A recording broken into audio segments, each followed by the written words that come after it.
The Amityville case affected our personal lives more than any other case we worked on. In 1977, a book would be released that would change everything. 4 years earlier, the movie The Exorcist had made history and created an unprecedented phenomenon. The audience began approaching horror with a fresh outlook. Little by little, it stopped being considered a minor genre, and people began to see scary stories as powerful catalysts for the deepest human fears. The book we're interested in talking about was written by Jay Anson. It wasn't about a girl possessed by a demon, but about an entire house that had given in to terrible forces from beyond. It was a short novel, barely 65,000 words long. 65,000 words that were enough to chill the blood of everyone who came across them. Without much preamble, that book plunged us into events that defied all logic: bleeding walls, portals to a strange place, appearances of infernal creatures, worst of all. Under the title of the work, there was a simple but chilling clarification. It said, based on real events. But let's not get ahead of ourselves.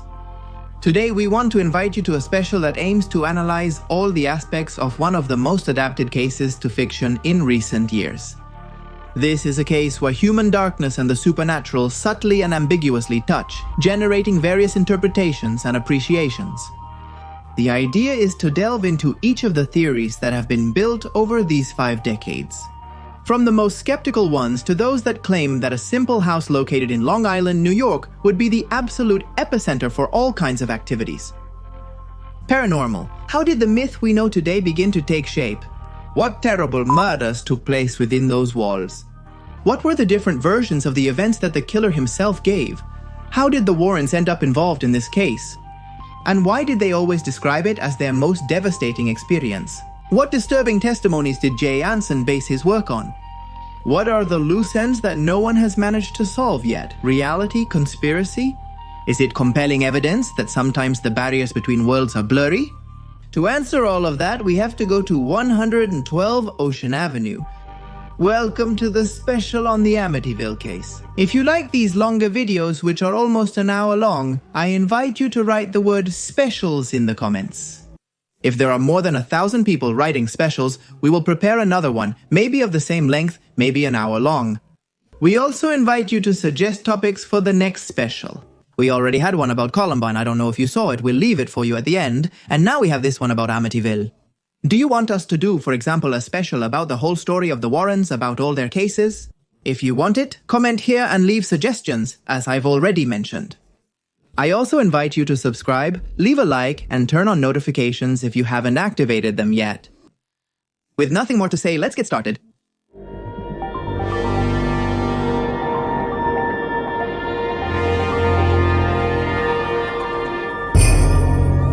Someone killed my parents. Later on, it would be said that the horrors of Amityville had an almost ancient beginning. However, until the stories about Indian cemeteries emerged, which we'll discuss shortly, the neighborhood was relatively quiet. At least until the night of November 13, 1974. When Butch DeFeo arrived agitated at the bar he used to frequent, Butch was well known there. He was friends with several of the regular customers. And on more than one occasion, he had passed out at the tables of that establishment. After hours of drinking, the 23-year-old young man had a bit of a bad reputation in the area, mainly because of his tendency to get into trouble and his erratic character. When he was under the influence of alcohol, Casi Todo could almost always win the affection of those who managed to connect with him. When he was sober, Butch used to smile and show solidarity. He always had a word of encouragement for anyone who needed it. And you could count on him for moving or things like that. In the same way, his girlfriend would describe him as a good-hearted person, but with 1 or 2 addictions that at times brought him dangerously close to darkness. The afternoon when everything would change forever, DeFeo walked into his favorite bar shaking. It was 7 in the evening, and it was obvious that the young man was under the influence of some drugs. Something else was also obvious. There was a deeper confusion in his attitude, something that couldn't be explained as a side effect of any drug. Butch was scared, and that's why a heavy silence fell when he walked to the center of the store. After surveying the scene, he uttered a phrase that would be forever etched in the minds of those there. It would be so deeply etched that everyone would repeat it a few hours later when the police took their statements. "I think they killed my parents." That's what Butch said, and that was enough. Then she had a nervous breakdown, with crying and screaming included. What followed is confusing, but basically it ended with several of those who heard Butch's statement going after him on the way to his house. The house was a few blocks from the bar. They walked those blocks amid whispers and with a lingering chill. Was Butch playing some kind of cruel joke? What were they going to find in the house? Somehow, many hoped that it was all just an exaggeration, a misunderstanding. However, many would also say that as they got closer to their destination, a kind of internal trembling had come over them. As if being close to Bodge's house, a 3-story Dutch colonial-style house with a large park and a small dock was enough. Confirmation that something was amiss. The house appeared elegant and stately during the day. That night, it began to take on a different aura. That night, that house would become the main character in a story that is still relevant today. At a certain moment, the murmurs stopped and the silence was deathly. Butch led the procession and guided everyone to his parents' room in the shadows. There was no need for a professional among the horrified witnesses. There were 2 dead people there. While Butch broke down again in scandalous sobs, they could see the pool of blood that had formed beside and under the bed. The bodies of the DeFeos were face down and covered with sheets. There was a faint smell of gunpowder in the air. Without wasting any time, some of those who had arrived with Butch shook off their shock and ran to use the house phone. They needed to report what they had just seen. Another group kept inspecting the rest of the rooms, driven by an inner certainty that they hadn't seen the worst yet. And no, they weren't wrong. In the rest of the rooms were Butch's siblings, 4 in total. They had all been shot. They had all stained the floor with their blood. They were all covered. None had survived. Someone had become obsessed with the DeFeos and had taken it out on them. Those who knew Butch best tried to get him out of the house before he saw the rest of the mess, but it was impossible. By the time the first patrol cars arrived, Butch was already unleashing his anger, hitting everything around him. He was asking why. He was asking what was happening. Why had they done that to his loved ones? He was a whirlwind of emotions and no one could blame him. They tried to hug him to comfort him, but the boy didn't seem willing to accept the consolation. The officers were only able to calm him down a little when they told him he was in serious danger. That it was most likely that he had been saved because he wasn't at home. That from that moment on, he was considered a witness who needed to be protected. Without much explanation, they put him in the back of a police car and, sirens blaring, took him to the station where he would be safe. The neighbors outside saw him leave, a distant look in his eyes. Many crossed themselves and slept that night with double-locked doors. Were they aware that something terrible had happened? Even so, no one imagined how much and how quickly everything would escalate. The first contradictions. Butch kept talking in the patrol car, which everyone attributed to shock. Without anyone asking him anything specific, he started to recount over and over how he had found his parents. However, there were some clues that caught the attention of the trained ears of the police, who were always prone to finding irregularities in the testimonies of those who fell into their hands. Butch contradicted himself on simple details, which could have been due to his nerves or because he wasn't playing fair. After noting this mentally, the young man was put in a cell and they proceeded accordingly. He had to complete forms reporting everything he knew. Once again, Butch was excessively cooperative and talkative, filling out several pages in record time. That written testimony was crucial. It was also crucial for those who were ordered to follow the case closely. The fact that Butch started to show particular interest in knowing how long it usually took for life insurance companies to pay out in cases of murder? All of this made it so that, slowly but inexorably, the young man went from being considered a potential victim to taking on the role of a suspect. The questions multiplied, and at a certain point the law enforcement officers faced the press, who were eager for updates to report on an unexpected twist. After being exposed in a series of lies and feeling cornered, the only ugly survivor had confessed to being the author of the crimes that had just shaken the entire neighborhood. The shock was widespread, just as there were those who nodded their heads and made a suggestive gesture, implying that it had always been obvious that Butch, troublesome by nature, had something to do with the diabolical chain of events. According to reports, his exact statement was, "I don't know what happened. Once I started, I couldn't stop. I had to shoot them one after another." The next thing the recently self-proclaimed killer did was to indicate where he had thrown the murder weapon and the remaining ammunition. Both things were found where he had said, with his fingerprints on them. At that point, the case seemed solved, except for one detail: what had been Butch's motivation for doing what he did? Was it to collect the aforementioned insurance from his parents, or was there something darker behind it? From this point on, things get increasingly murky. The notion of a dysfunctional family rapidly escalated, fueled by neighbors' morbid curiosity and their embellished accounts of the events, without much basis, but motivated by the ever-growing number of reporters in the local shops and bars. The massacre of the DeFeo family was making all the headlines, and anything that could be added about it meant a significant increase in extra sales. That's how, for weeks, thousands of articles were written dissecting the details of what was happening behind closed doors in that property where tragedy had struck. Broadly speaking, what everyone was saying was the following. The patriarch of the clan, Ronald, was a ruthless and authoritarian man who had unleashed much of his violence on his eldest son. Butch, according to what was said, had tried to get him into a military academy and then got him a job at a major dealership, all to guide him rightly. However, even though these were legitimate actions, they weren't done out of love, but rather with threats and punches involved. This had caused Butch to develop a clear and direct rejection of his father figure. So besides the money, the young man was also seeking revenge. Was he trying to silence years and years of beatings with those gunshots? But if this was the case, why had he also killed his brothers? Had he been carried away by a wave of violence? Another version, never proven, would say that in the days before the murder, Butch had had relations with one of his underage sisters. Was wiping them all out a way to preserve that vile secret? On Friday, November 8th, 5 days before the massacre, Butch had been entrusted with the task of depositing his grandfather's money in the bank, but the boy hadn't managed to carry out the plan successfully. He had gone to the nearest police station to say that he had been robbed. Roland hadn't believed that story and had accused his son of lying. That disagreement between the two men from FEO had remained in the memory of several witnesses who were at the police station that afternoon. For this reason, the event became almost iconic. For many, it was the ultimate proof that Butch hated his parents, that his parents hated him, and that there were financial disputes involved. Case closed. At least that's what a portion of the population believed. Others began to pursue somewhat deeper questions. The one that was repeated the most was the following.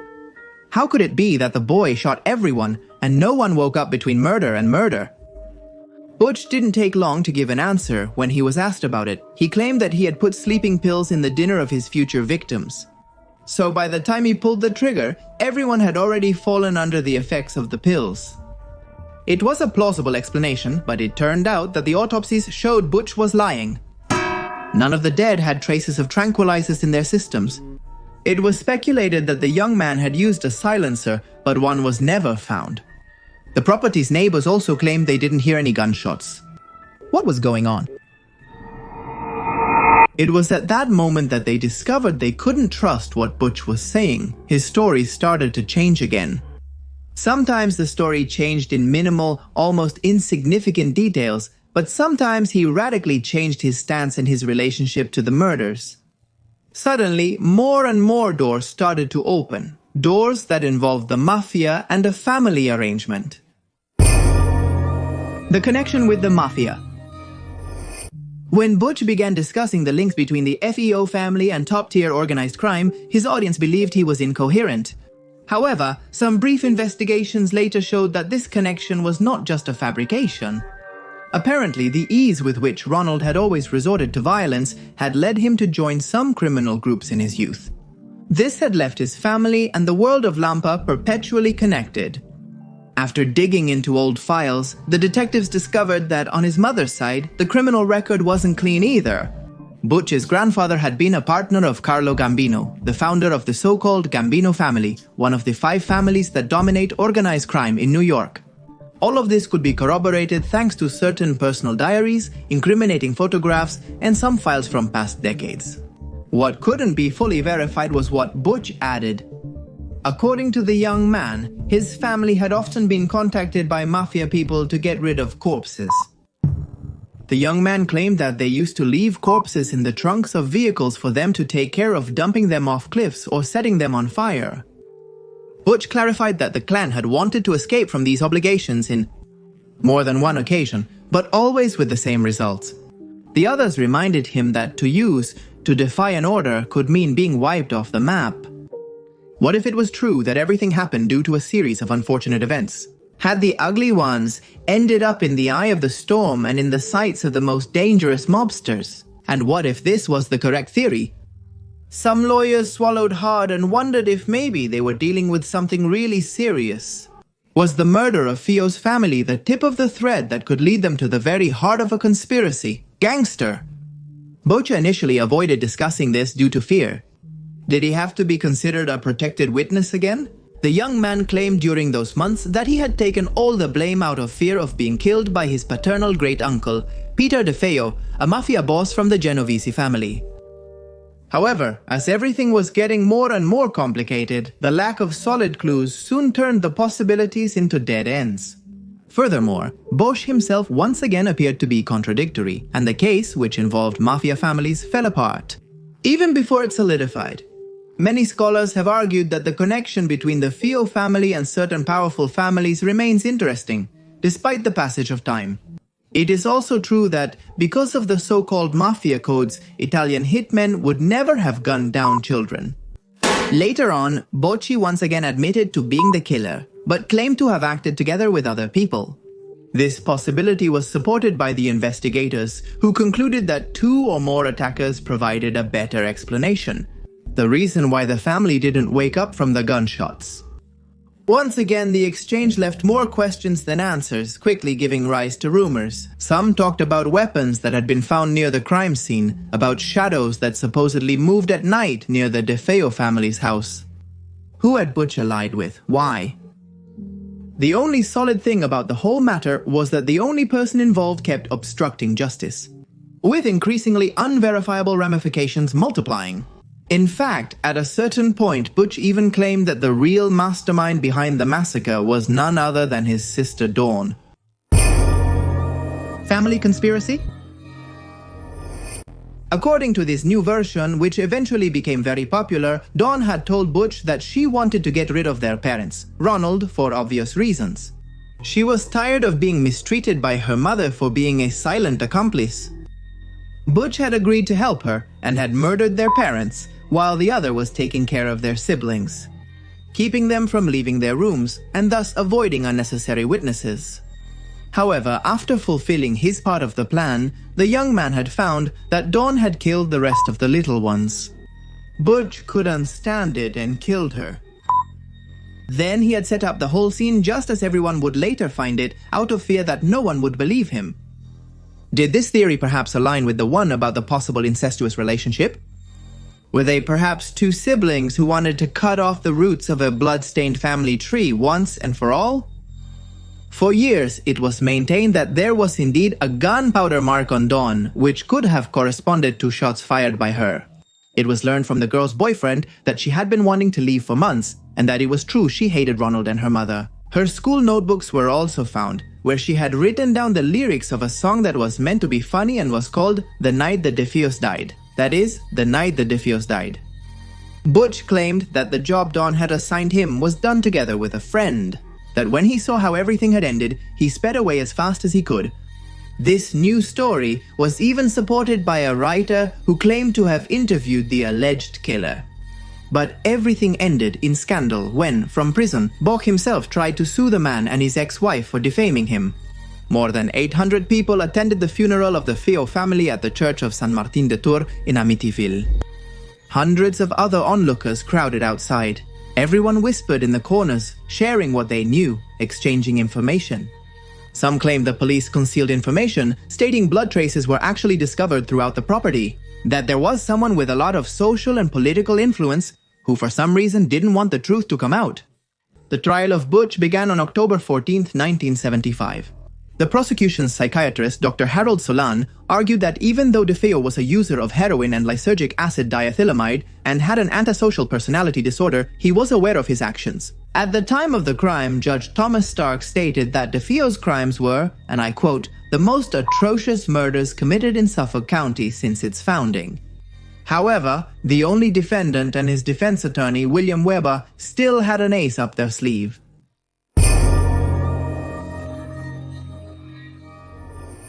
When the prosecution team cornered Bosch and focused particularly on his criminal record and history of substance use, the young man began to say that all his actions had been motivated by dark forces from beyond. He said that a voice had driven him to commit the crimes, a voice he could not refuse, a deep, cavernous, otherworldly voice. The judge dismissed these words, and the general consensus was that Bodge was just trying to pretend to be insane to avoid exemplary punishment. The result? A sentence of 25 years for each crime committed, 2 adults and 4 children murdered, which amounted to 150 years in prison. Of that sentence, the subject would serve a little less than a third, since he would die in 2021 at the Sullivan Correctional Facility. The cause of his death was not revealed to the public, and his body was cremated. By then, however, Butch's matter had become secondary. And with his conviction far from reaching an end, the story of the Amityville massacre had only continued to grow. To understand what happened next, it's important to keep in mind a series of details that are anything but minor.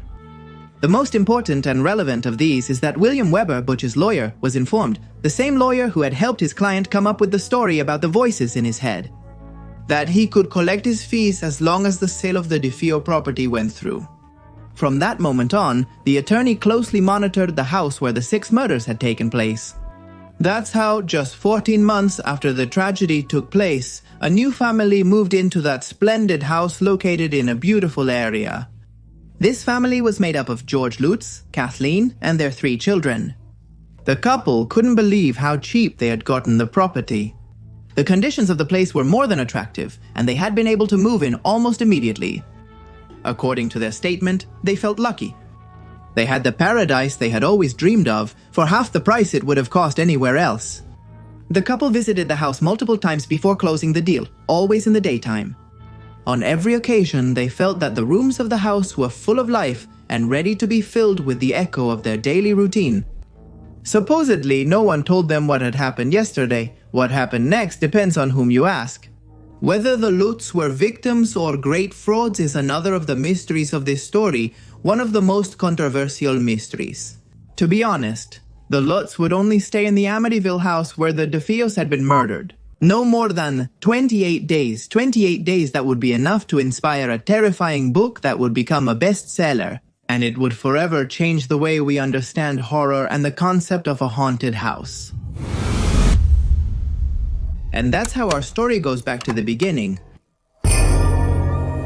28 Days of Terror. The Lutz family noticed the neighbors' strange attitude when they moved into their new home. Many of them watched from across the street with worried looks, while others frowned at them, as if they were looking at people who were insane. The whole moving process felt strange to the newcomers. Although they were happy to be unloading their furniture in that place where they imagined a bright future, they also began to feel as if they had fallen into some kind of trap. The couple's kids ran around, going up and down the stairs, arguing over who would get the biggest room. Kat looked at the huge living room, imagining it decorated for Christmas or even filled with balloons. She pictured the big parties she could host there. George pictured a big television in the living room and saw himself and other men from the neighborhood enjoying a game or having beers together. None of this would come true. That very night, they were able to experience the true nature of the house for the first time. Suddenly, with the setting of the sun, all the rooms had become unusually cold. In the same way, they found the amount of noises they heard strange. Were there rats behind the walls? Did you hear a noise in the ceiling that sounded like footsteps? Could it be vermin? Why did it sound like someone was dragging sharp nails along the walls? What was causing the family's dog to act so skittish? The Lutzes blamed all of these strange occurrences on the fact that they were in an unfamiliar house they hadn't adjusted to yet.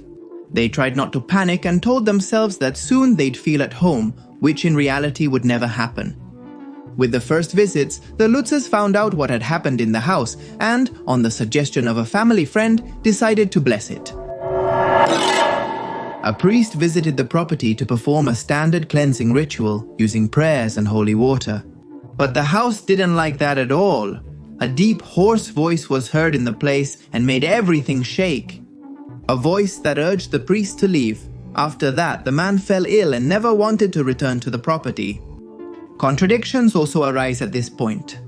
Years later, the priest gave conflicting testimonies about the day's events, although he would even go so far as to say that he had never set foot in the house and that everything was an exaggeration. There are interviews where he talks with a distant look about the things he felt within those four walls. So, had he been there or not? The first renovations in the house marked the beginning of a different kind of experiences. Lights that turned on and off, tools that changed places, colder temperatures, even though they installed extra heating. All alarming things, but nothing that a rational family couldn't explain. Until the changes started to manifest in Jorge less than a week after they had moved in. The man began to appear uncomfortable. He wasn't hungry, he couldn't sleep well, he suffered from headaches, and dark thoughts overwhelmed him. He felt inexplicably worried, avoiding his reflection as his mind suddenly went blank. He would suddenly drift away, and when he regained consciousness, he was inches from the fireplace, hypnotized by the fire. His lack of personal hygiene and his increasingly curt responses worried those close to him, who wondered if he might be going through a major stress attack. It's well known that moving isn't easy. However, what was happening to Jorge didn't seem like that. Things got worse when it became a habit for him to walk, almost sleepwalking around the house at 3:15 in the morning. Later, he would discover that at that hour, the DeFeo family murders had been committed.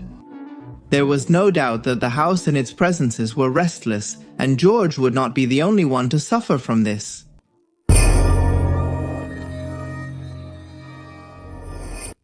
Around the 10th day of being there, the Lutz family tried to perform another exorcism in vain. Around then, the family's youngest daughter began mentioning her new imaginary friend. A kind of huge flying pig with terrifying red eyes. It could have just been the tireless imagination of a child at work. But then, how could I explain that George had seen those same eyes watching him from one of his bedroom windows? Was there really a presence with those characteristics? In her dwelling, Caitlin began to have nightmares. She dreamed about the murders she had been told had happened there. They were very realistic dreams, full of details. Was it her imagination? It could be, but how did Caitlin manage to dream about things that weren't public knowledge? Yes, because later it was discovered that the details the woman gave were in police reports that had never reached the press. What was happening? It also became common for the woman to hear the victim's screams. Heart-wrenching screams that woke her up in the middle of the night and left her heart pounding, and the feeling that she would be the next one to die. By the second week, stains started appearing on the walls. First, it was a greenish liquid that seemed to emerge from the corners, no matter how much they cleaned. A thick black liquid began flowing from the toilet, possibly due to construction issues. Could those problems also explain why the doors and windows opened by themselves at night? Another child's room filled with flies overnight. There were so many that the buzzing was deafening. These were flies that wouldn't leave, even though it wasn't fly season. No poison worked to drive them away or kill them. By around the 20th day, Katie would find a secret door that led to a completely red room without windows and from which a nauseating smell emanated. Immediately, the Lutz family knew that rituals had been performed there. The family dog started howling desperately when it saw the place. Around the house, footprints that didn't seem human started to appear in the snow. It also became common to hear the sound of intense sexual activity, and they weren't quite sure where it was coming from. It was as if the sound was everywhere and nowhere at the same time. At a certain point, George began to feel as if the house was breathing, as if it was moving, that it had eaten them and was now digesting them. As if to prove him right, the walls began to crack. The doors didn't just open or close anymore, they jumped off their hinges. The last straw was when Katie levitated from her bed and felt hands trying to grab her. It was clear they couldn't stay there anymore. Someone claimed that the cause of these phenomena was not only the DeFeo massacre perpetrated by the eldest son. It was said that an ancient Indian cemetery had been located on that land, and the spirits were left wandering around the place. Later, it was said that members of the Shinnecock or Montauk tribes had used the site not as a cemetery, but to lock up and leave the sick and the insane to die. The story that became just as famous was that the property where the house stood had first been built on by a man named John Catcham. It was believed that John had been expelled from his hometown, Salem, Massachusetts, for practicing black magic. Some newspapers claim that when he died, the man had requested to be buried in the basement of the place. Was the land cursed then? So, it wasn't the ghosts of the DeFeos haunting the Lutzes, but rather that the Lutzes and the DeFeos had entered the same spiral. A descendant of madness by foreign and ectoplasmic influences, Stephen Kaplan, a self-proclaimed vampire and ghost hunter, was called to investigate the house. Kaplan and the Lutzes had an argument after Kaplan said he would report any fraud that was discovered. Kaplan wrote a critical book titled The Amityville Horror Conspiracy with his wife Roxanne Selch Kaplan. The book was published in 1995. However, Kaplan would not be the paranormal investigator most associated with the house. What had happened to the Lutzes then reached another couple, a couple who in those years would achieve immense fame. We are talking, of course, about the Warrens.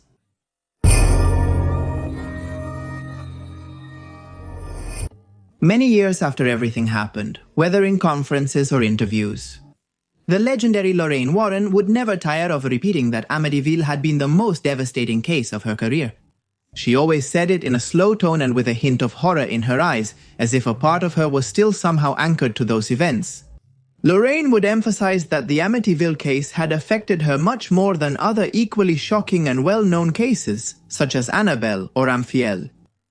Her most famous definition is the one in which she states that what was in Amityville didn't want to scare people, but to break them so it could enter and stay. The woman showed how serious she was with a concrete action. Even though she and her husband had received millions to do so, they never set foot in the house again. They were sure the place was very dangerous, but how did they approach it in the first place? By then, the story of the Lodz had begun circulating. The house, like a creature with a will of its own, was already devouring public attention. On the other side of the ring were they, who were just beginning to define themselves as respectable exponents of the supernatural. Ed and Lorraine Warren, a monologue and a medium, had already given several interviews. Their faces were recognizable to viewers of sensationalist programs. And in 1952, they had founded the New England Society for Psychic Research, the oldest group of ghost hunters in New England. With that background, they seemed to be the only ones capable of explaining what was happening in those parts. Initially, they reassured the public themselves. They took the opportunity to remind anyone who would listen that they had already visited cursed churches and towns overtaken by evil. In the same way, they had already fought with entities that resisted leaving this plane or were simply invading it. They had looked into the eyes of possessed people. Not only were they knowledgeable in unconventional subjects, but they were also brave. Or at least they were until the Amityville case.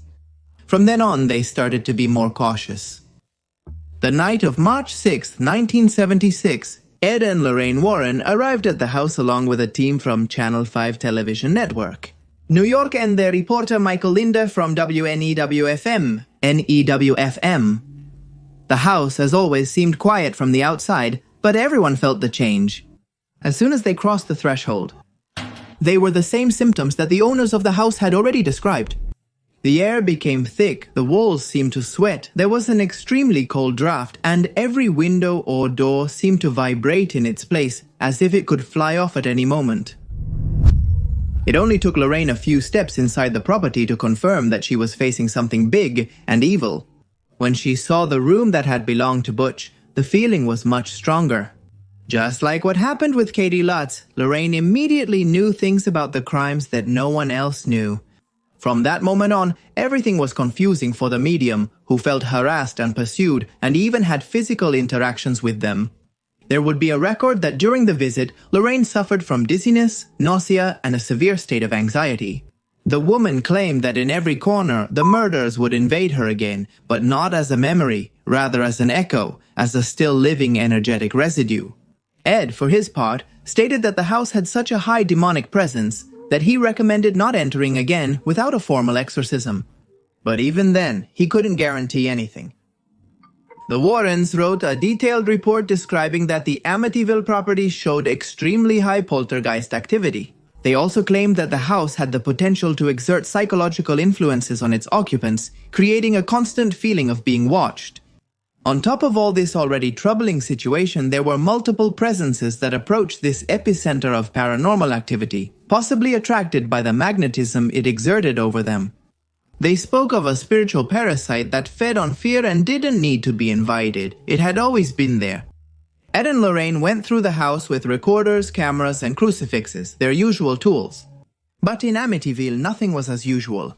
Jim Campbell, one of the professionals hired to help them, took a series of infrared time-lapse photographs and set up cameras in different rooms. When they developed the film, they found an image that stood out from the rest. It showed the hallway, and in the doorway of one of the rooms, a child standing with completely white eyes, looking straight at the camera. It wasn't one of the Lutz children. The couple had already left without looking back, leaving their belongings behind. More concerned with escaping that torment than with keeping any material remnants of their days. Who was that little one then? Is it a real image, a ghost, or a paranormal entity? The image became one of the most sought after at that time. No one ever debunked it, and even today it is believed that it is not a fake. What remains to be decided is whether a child who was still hiding in the house appeared in the image, or if the lens managed to capture one of the many faces that horror could take. There, the Warrens kept talking about Amityville until the day they died, but, as we mentioned, they refused to go back. Is there anything that needs to be clarified about the photograph of the ghost boy? It wasn't made public until 1979 when George and Katie Lutz showed it on the Merv Griffin show to promote the release of a movie based on their experiences. Ah, yes, because the Amityville craze, instead of dying down, just kept growing and growing. And if it has lasted until our times, it's thanks, in large part, to a book. Jay Anson was about 55 years old when he learned about the Amityville case. Anson was a writer, and up to that point he had made a name for himself writing about movies. He liked to research behind-the-scenes stories of classic movies. His works were a mix of documentary and free appreciation, where personal analysis and more general objective conclusions blended together, giving the final product a very personal touch.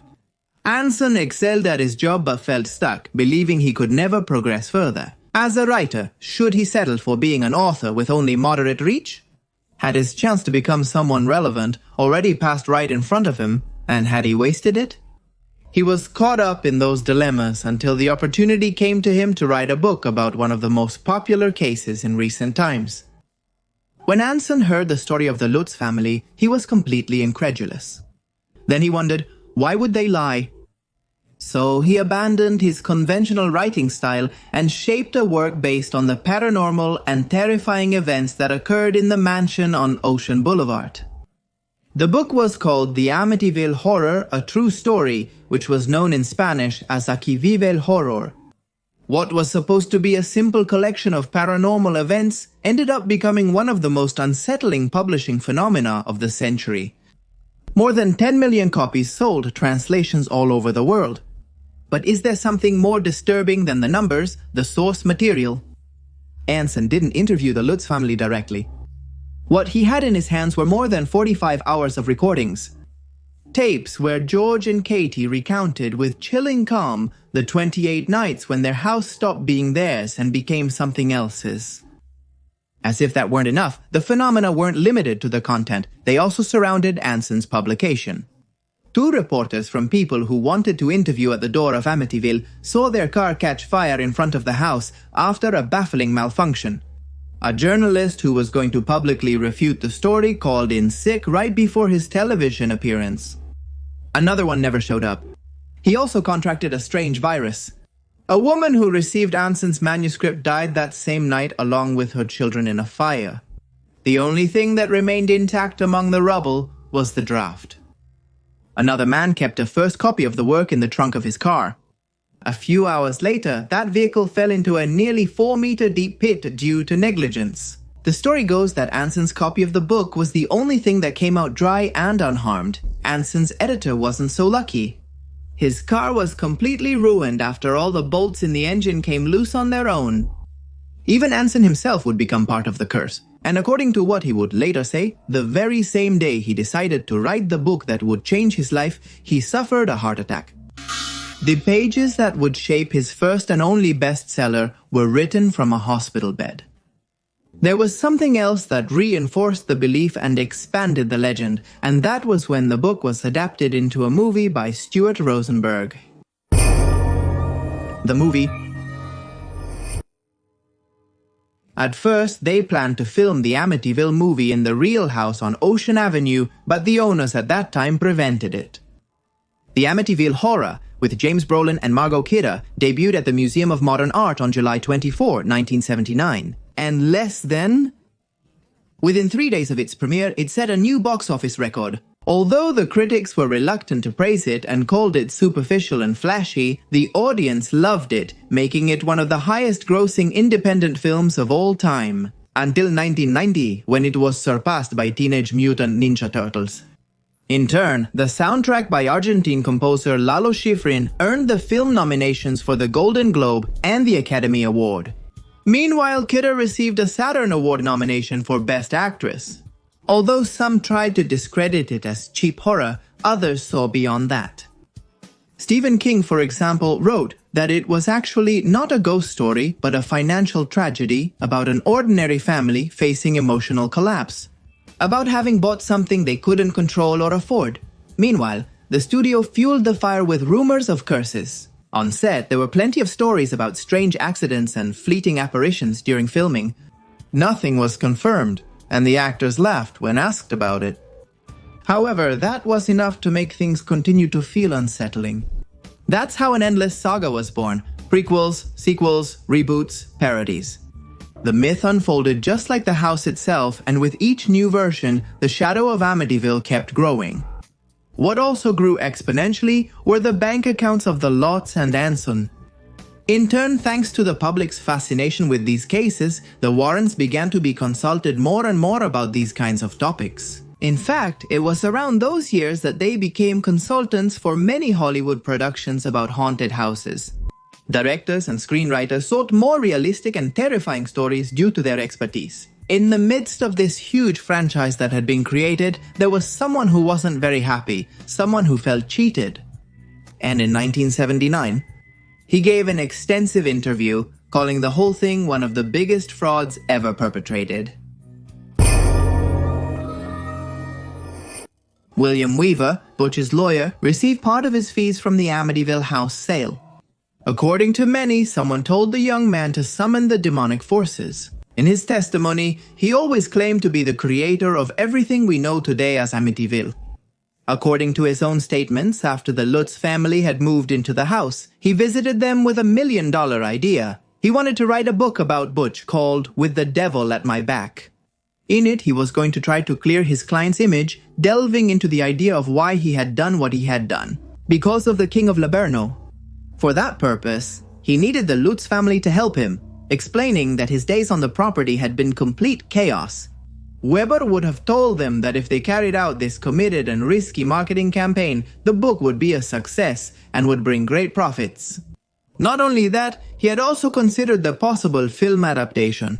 He hadn't left any factor out of his speculations. To make everything sound convincing, was he willing to give the Lutzes confidential information about the DeFeo case? Nothing was left to chance, but Weber always claimed that it condemned him. His ambition? He and the Lutzes never agreed on how they would split the future loot, so the Lutzes betrayed him and sold his idea to Jay Anson. The rest is history. Could this be real? The strategy of a lawyer to profit from a client's suffering. Had it become an unprecedented horror story that many considered real? Had it not all come from reality, nor from the work of imaginative writers, but from the mind of a vile man devoted to the law? When interviewed about it, Anson said they were just fabrications. From a man who had been close to an immense cake and was now complaining because he couldn't have a bite. In the same way, the writer assured that he had never made a value judgment about the Lodz, that he had only focused on amplifying what they had told him. When asked if he believed that truly dark things happened in Amityville, Anson always responded the same way, and I quote, "I have no idea whether the book is true or not, but I'm sure that the Lutzes believe that what they told me is true." Anson would die in 1980, less than 3 years after achieving the popularity he had always dreamed of. There are many who claim that his death was the final touch of the whole curse. Conclusion. Nothing that the Lutz family reported was confirmed by those who lived in the Amityville house afterward. No neighbor saw anything strange, and the police never received any reports. Weather records showed that there was no snow on the day the couple claimed to see demonic footprints. The local Yankong indigenous people rejected the claim that the house was built on a site where the tribe had abandoned the mentally ill and dying.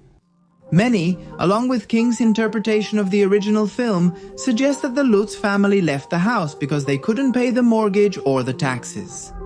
George and Caitlin separated in the mid-80s and always maintained a good relationship. She died in 2004, he in 2006. They never took back any of those interviews they gave over the years when they had become key figures on shows dedicated to mysteries. George summed it all up as follows, and I quote, "Our critics are people who have never been in the house, just people who read a book." The man was sure that anyone who visited the dark property could attest that nothing there was normal. At one point, he registered the name Amityville Horror, yes, as a trademark, as a company, as a franchise of fear. Nowadays, one of the couple's sons claims that everything was true. The rest of the then young children prefer to remain silent. As we mentioned earlier, Ronald DeFeo died in 2021. He was 69 years old, 45 of which he had spent behind bars. He was never granted release for good behavior, despite requesting it multiple times. Until the very last moment of his life, he kept giving increasingly outrageous versions of the terrible night when his entire family ceased to exist. The Warrens are increasingly prominent figures thanks to movies like The Conjuring. Horror keeps evolving, but this couple's legacy and controversies stay relevant. Were they part of a big hoax, or did they take advantage of a hoax that others had set up? Did they really come face to face with one of the scariest places in the world? It's impossible to know now. The roads leading to the infamous house today are a real labyrinth of conflicting testimonies, where human misery intersects with horror and the possibility that invisible forces are hovering over us. If everything they say was true, why did the demons of Amityville come down from one season to the next? Why did they stop manifesting after what happened with the Lutz family? Who are the believers in conspiracy theories? They claim that after it was assumed the house was haunted, the government itself had placed a family there, to discredit these stories and stop a possible collective panic attack.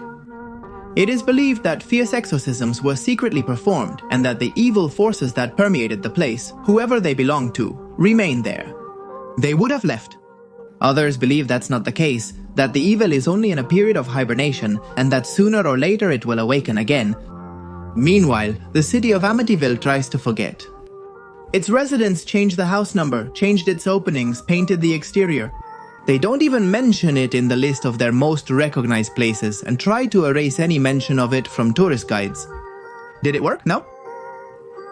The house is still there, attracting curious people who anxiously hope to be the next to see something strange through one of its windows. Every now and then, someone claims that when they look at it, they feel something strange, as if the house is actually breathing or waiting. It could be your imagination, of course, or the survival instinct telling us that sometimes it's better not to mess with certain things.